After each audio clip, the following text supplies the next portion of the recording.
এরে নবীর উম্মতের দল, 6টি বড় বড় গুনাহ ছেড়ে দাও। 1 নম্বরে হারাম খাওয়া থেকে নিজেকে পূর্ণাঙ্গ বাঁচায় নাও।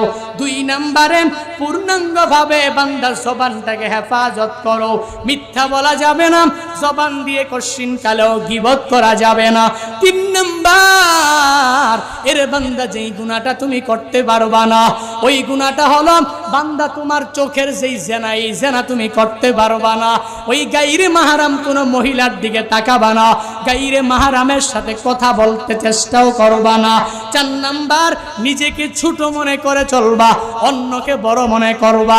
আমি অনেক ছোট, সবাই আমার চাইতে অনেক বড়। আমি অনেক ছোট, সবাই আমার থেকে আমলে বড়।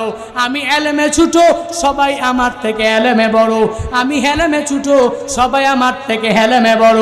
আমি আমলে ছোট, সবাই আমার থেকে আমলে বড় বড় বড়। এই চিন্তা নিয়ে বান্দা চলবা। 5 নম্বরে মানুষের উপরে জুলুম নির্যাতন করবা না। 6 নম্বরে যদিও অনেক রাগ চলে আসে, রাগের বশবর্তী হয়ে কোনো কাজ করবা